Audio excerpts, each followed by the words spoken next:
statement as police launched investigation into the cause of the accident. Residents of the area have now appealed to authorities to control the speed of Miraa transport vehicles and to consider expanding the busy road to prevent further accidents. Miraa, hebu waache overspeed na overlap. Hiyo ndio kitu mostre yenye inaua watu hapa.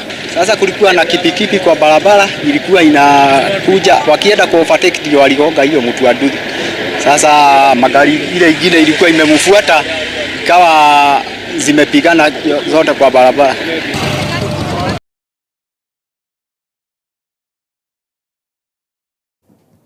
Now, former Deputy President and the Democracy for Citizens Party DCP leader Rigathi Gachagua has reaffirmed his intention to vie for the presidency, calling on Kenyans to rally behind him as he prepares to launch his presidential campaign.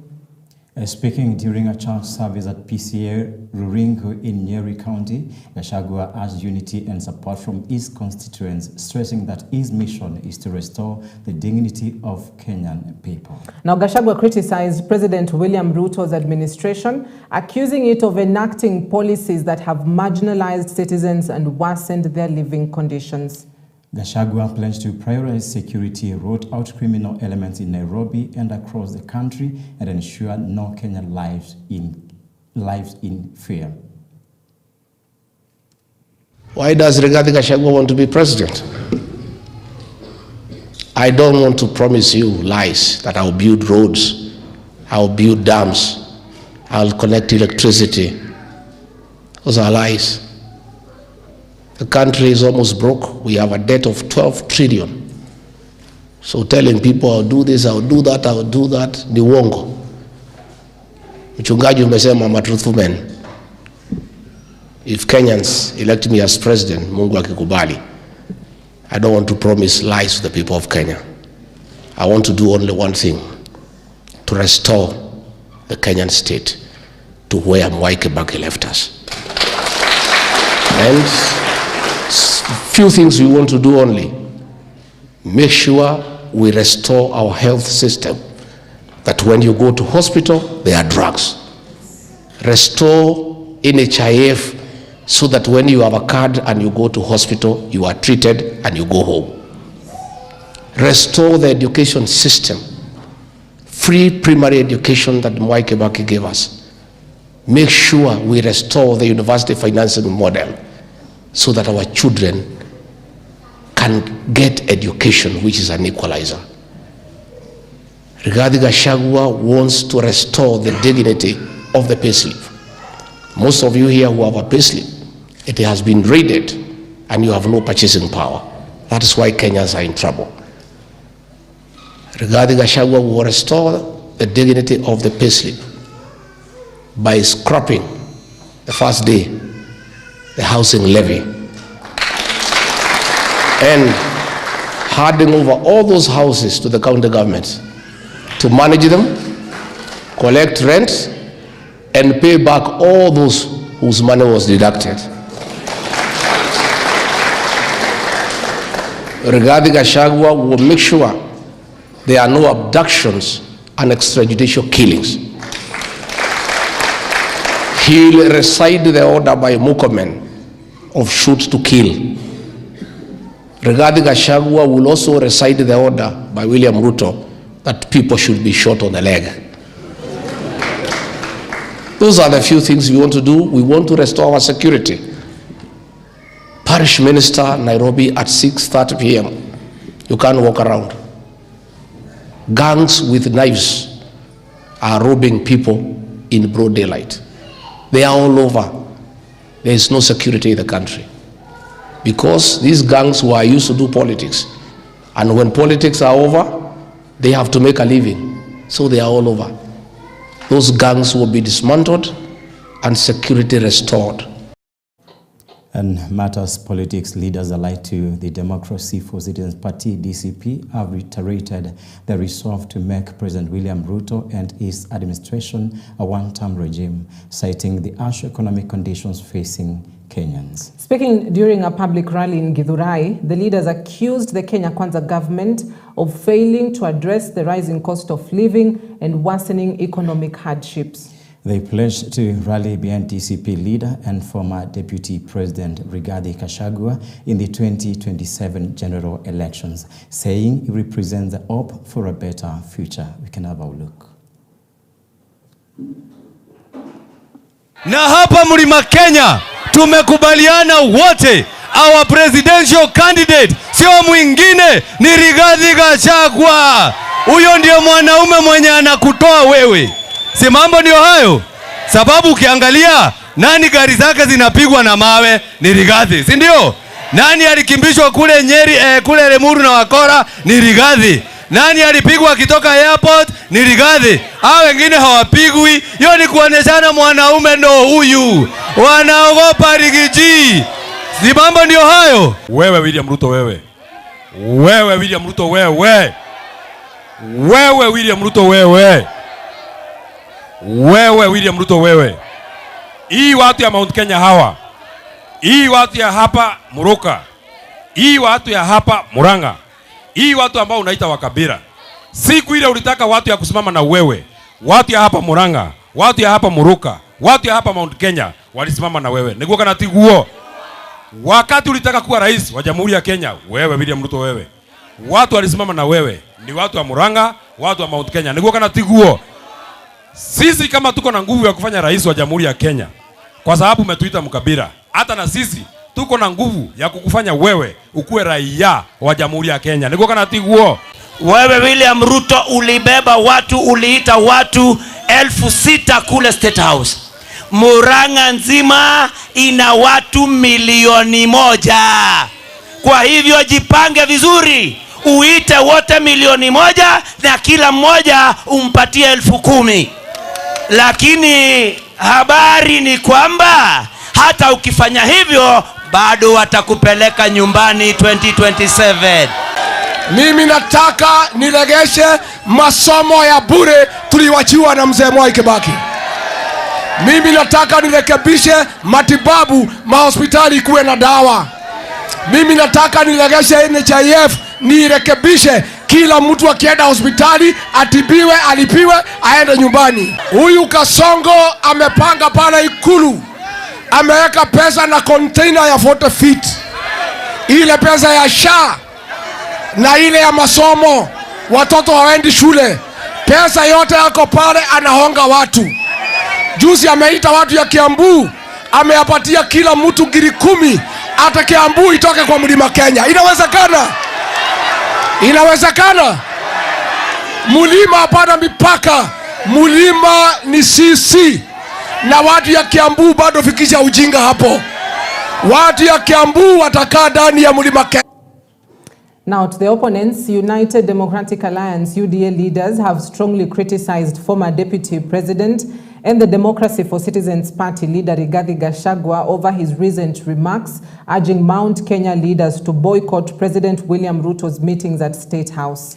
Speaking on Sunday, the UDA leaders accused Gachagua of pursuing divisive politics that threaten nation unity and the region's political cohesion. They said Gachagua has no mandate to speak on behalf of the Mount Kenya region, adding that his statements are aimed at creating unnecessary tension and undermining the government's agenda. It is divided along tribal lines the way you are trying to direct your own people. Na nasikitika ya kwamba ni mtu kama huyo, muhuni kama hiyo, ndio anajaribu kuwaongoza.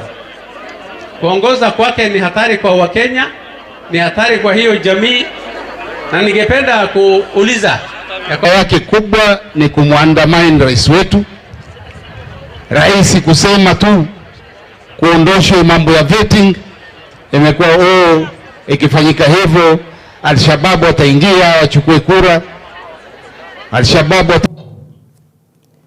Tensions are mounting within the Orange Democratic Movement ODM just weeks before the party's 20th anniversary celebrations, as top leaders clash publicly over support for the broad-based government and the party's direction ahead of the 2027 general election. Now, the rift was triggered by ODM Secretary General Edwin Sifuna, who recently suggested that the party should field its own presidential candidate in 2027.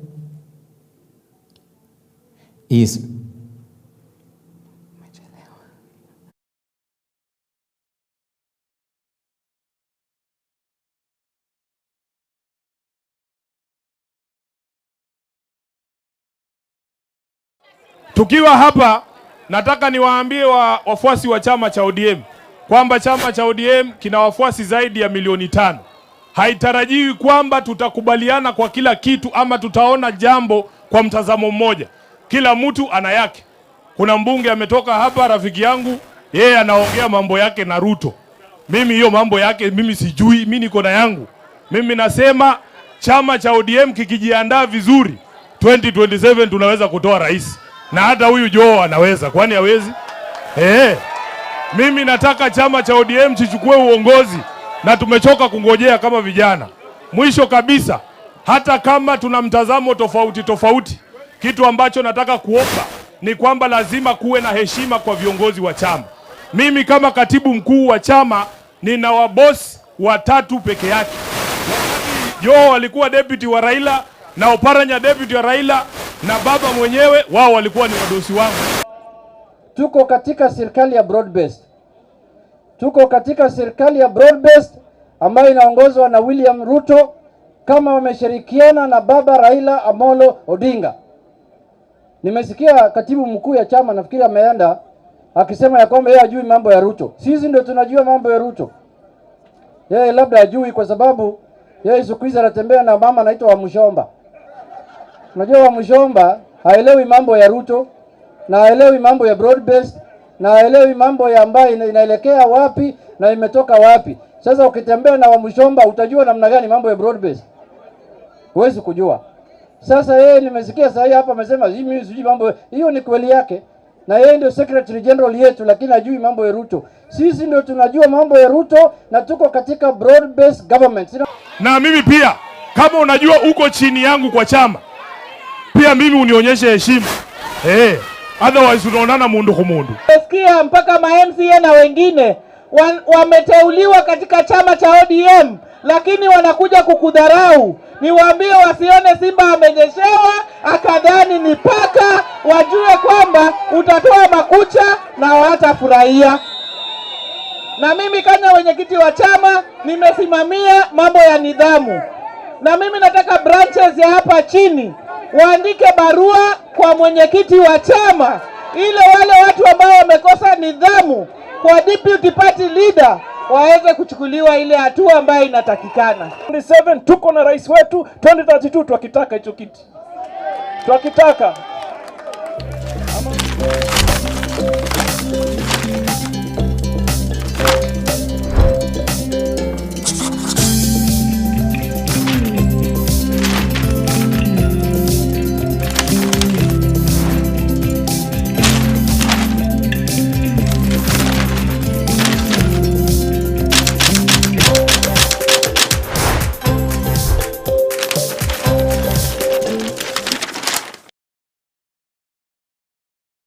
And welcome to the newspaper review with me, Jeff and Cynthia. And before we go to the review, there is something that we've done, or one of our news items that we've just given to you. And our big question this morning is, what is the importance of driving Miraa cars so fast? And what is the emergency of it?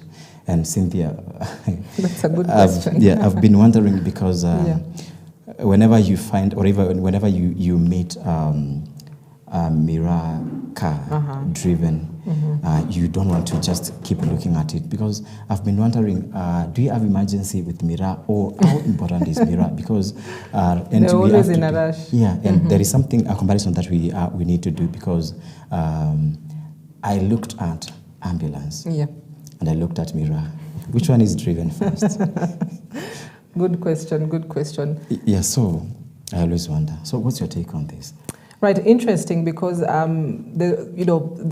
had a lot of stories that we've done on just Miraa traders and Miraa drivers, to be specific, and the number of accidents that we've reported, at least for the last 1 month, and it is a worrying case, which also brings into question, don't we have road traffic officers along those specific routes that can be able to test the speed limits of these vehicles, and do these vehicles actually have speed governors, or it's let's just go rush and deliver go to, what you're delivering. So yeah, it's something that I think that region needs to have the leaders need to have a keen look on, as well as for the road traffic officers not to let their guard down. And I also have to check on the issue of pedestrians walking across and along the roads when these people are driving too fast. And again, because I have been trying to look at the importance and the value of mirror. Yes, financial or economically, we've got a big value.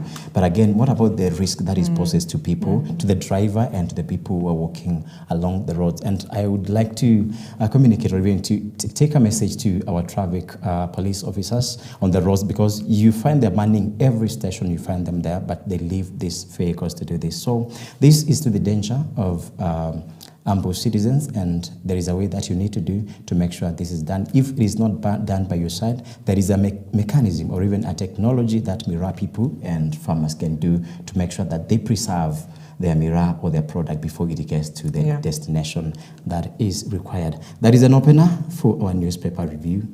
Welcome. And Cynthia, I think we have only 2 newspapers today, and in my hands I have the Standard.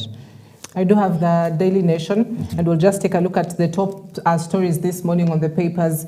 And I'll begin with the Daily Nation, where the men who control multi-billion state systems, that's the headline this morning, the men who control multi-billion state systems. We've had questions on who exactly controls the e-procurement system and who exactly controls the e-citizen platform. So key questions have been raised on data privacy, on ownership, as well as any other details, especially the financial part of it about this system. So there are 3 men whose faces are on top of the pages, and that is Abdullahi Sheikh, who's the Convergence Network Solutions shareholder, Tahnoon bin Zayed, one of the owners of Apparel Limited, and James Ayugi, founder of Webmasters Limited. And that's a name that you're perhaps very familiar on because he's part of the team that formulated the e-citizen platform.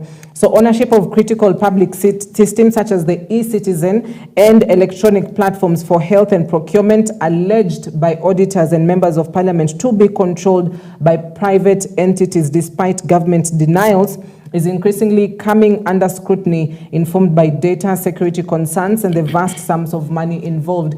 Key example, if you look at the e-citizen platform, anytime you are transacting something, paying for a service, whether you are applying for a passport, applying for a business license, there's that 50 shillings, what they call processing fee. And so that money, if you do the amount of people who go to these systems on a day-to-day basis and the amount of money that is transacted on these particular systems on a day-to-day basis, really brings into perspective of just where does this 50 shillings go? And that has been one of the biggest questions, which has brought us to this headline on the men who control multi-billion state systems. There's a plan to bring up the e-procurement, which will obviously undergo through the same scrutiny on just at the data safe, who controls this system, what's the ownership of this system, these funds, is there somebody that is going to pocket some money out of it? And so those are some of the biggest questions concerning these systems which are owned by the state.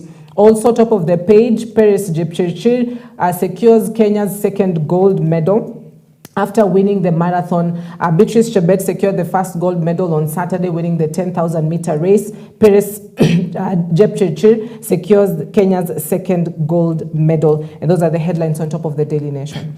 Yeah, that's great. And Cynthia, when we come to the issue from the Daily Nation of the e-procurement, the issue of the matter actually is raising eyebrows to many people, because we may be looking at the people in the urban areas, leaving the people around the rural areas. How do they access the same?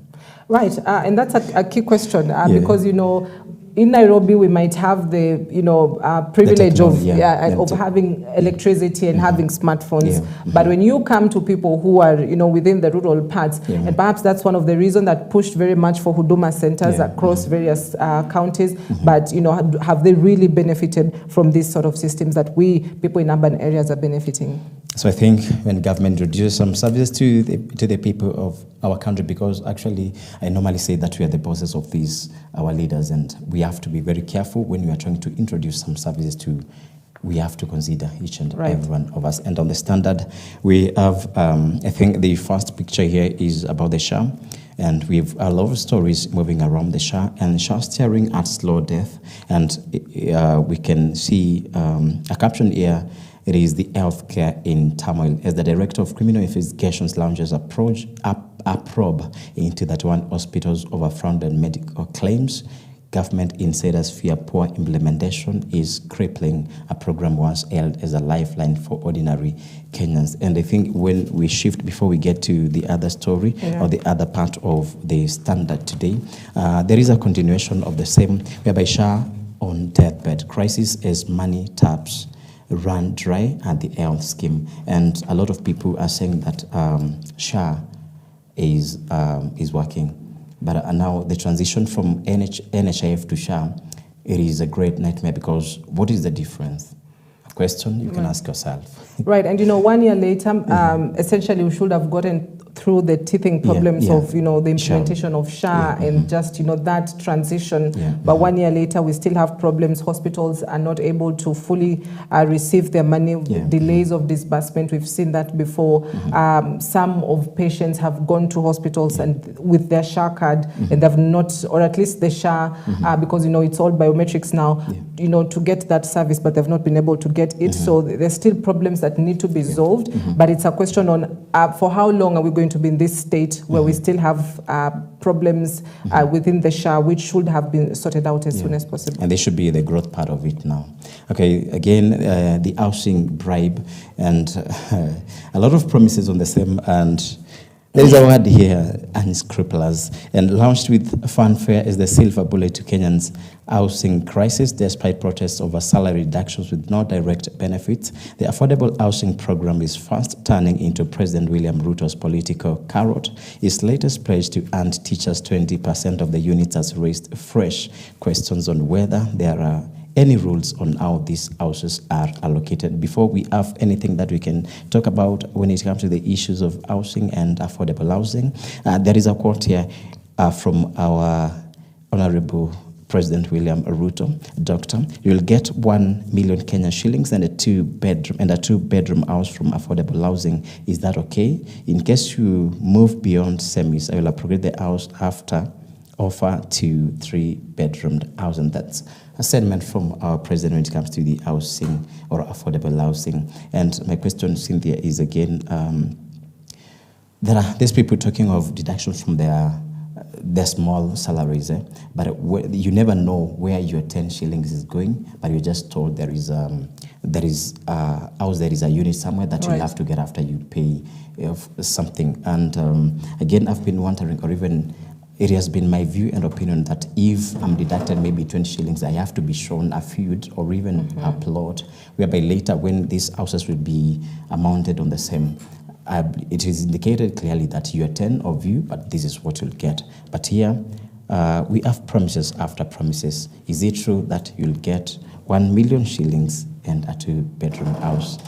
Yeah, and when you are deducted from your salary, you expect that at least the least the government can do is to be able to, if they call it a housing levy, that there's a house that you're paying for. But right from the onset, that has not been the way, because as much as you're being deducted, the government, at least in their own formula in mind, they say that we are trying to make housing units for persons that are, not living in decent houses.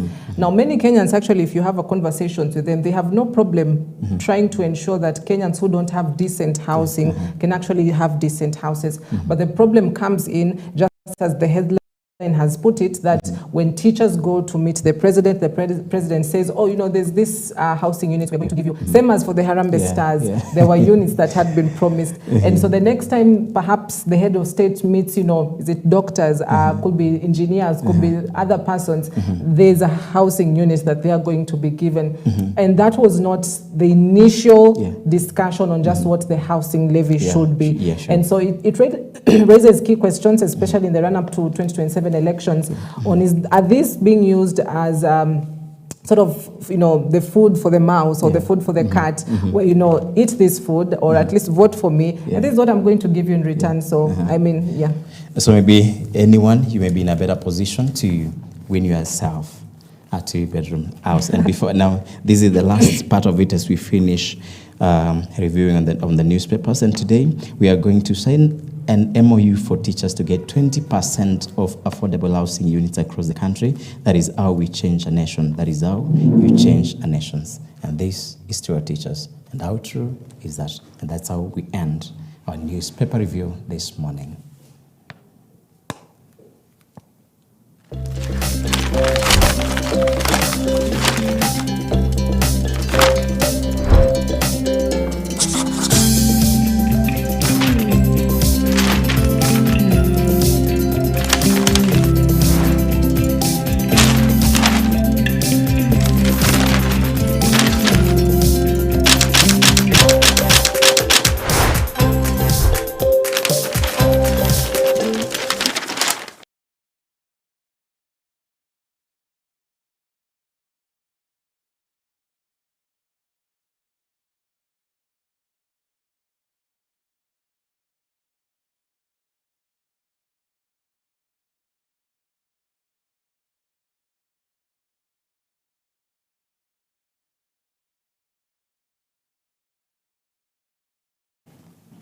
All right, allow us to take a quick breather at that point, but when we come back in just a few minutes, we'll be getting into the conversation of the day. We want to probe this new political movement known as the Kenya Moja political movement, made up of youthful MPs. Are they youthful? Well, it's very arguable on that particular aspect. However, the likes of Edwin Sifuna, Babu Owino, Gathoni wa Mushomba, is this the new political movement in the country? Yeah. And that is a question that we shall be asking ourselves, and we shall have a great panel with us who will be helping us understand. And which way are we taking as a nation? Which political way are we taking, and how safe are we? We're taking a short commercial break. We're getting back with more.